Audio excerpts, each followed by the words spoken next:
Kami dari kelompok 8 alias kelompok terakhir akan sharing info tentang bagaimana pergerakan air laut. Daripada nunggu lama seperti menunggu kepastian dia, yuk kita nonton video ini bersama.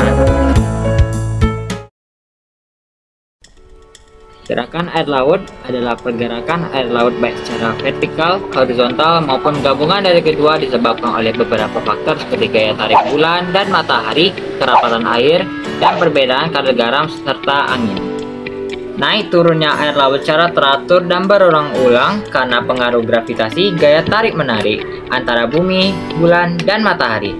Terdapat dua macam pasang, yaitu pasang purnama yang terjadi pada saat bulan purnama dan pasang perbani atau pasang kecil yang terjadi saat bulan dan matahari berada pada sudut tegak lurus terhadap bumi. Gerakan air laut mengacu pada gerakan alami air di lautan yang disebabkan oleh berbagai faktor seperti angin, gravitasi bulan, perbedaan suhu, dan perbedaan kepadatan air. Gerakan air laut memiliki peran penting dalam menjaga keseimbangan ekosistem laut dan memberikan manfaat yang signifikan bagi kehidupan di bumi. Berikut adalah beberapa manfaat penting dari gerakan air laut. Yang pertama, distribusi panas. Gerakan air laut membantu mendistribusikan panas di seluruh planet. Melalui aliran termohaline, air laut mengalir dari daerah-daerah tropis yang lebih hangat ke daerah-daerah kutub yang lebih dingin. Hal ini membantu mengatur suhu global dan mempengaruhi iklim di berbagai wilayah. Yang kedua itu ada sirkulasi nutrien. Gerakan air laut membantu mengangkut nutrien penting seperti nitrogen, fosfor, dan zat kimia lainnya di dalam ekosistem laut. Aliran air membawa nutrien dari lapisan dalam laut yang kaya akan nutrien ke permukaan, yang mendukung pertumbuhan fitoplankton dan rantai makanan laut secara keseluruhan.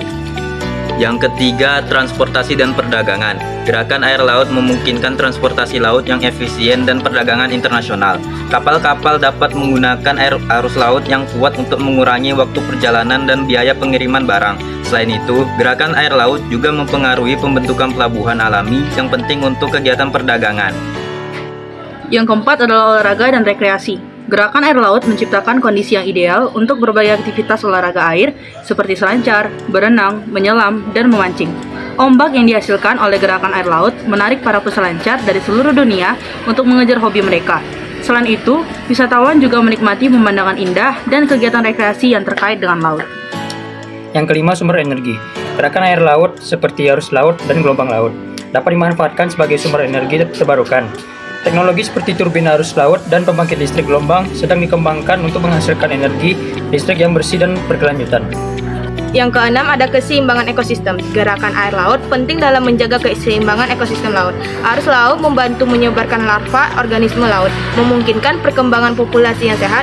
Gerakan air laut juga membantu mengatur konsentrasi garam di lautan, yang mempengaruhi kelangsungan hidup organisme laut.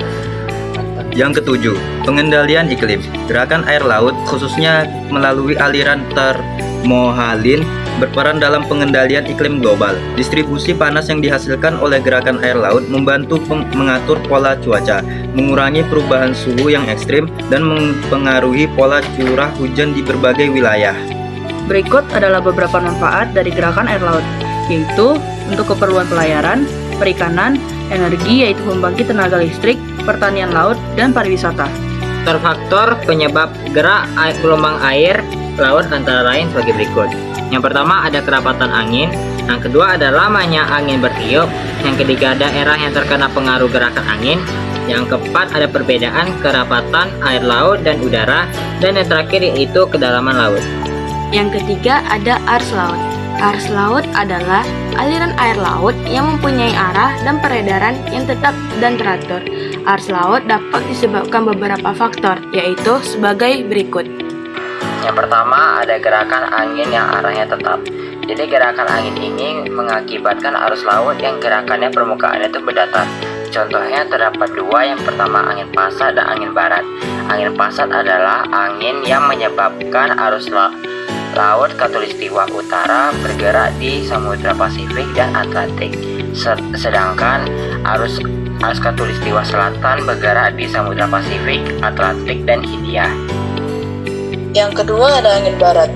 Angin barat mengakibatkan adanya arus teluk atau Gulf Stream yang mengalir dari pantai timur Amerika Serikat melewati Samudra Atlantik sampai ke benua Eropa di sekitar Inggris, serta menyebabkan arus Kuroshio atau arus hitam di sekitar pantai timur Kepulauan Jepang.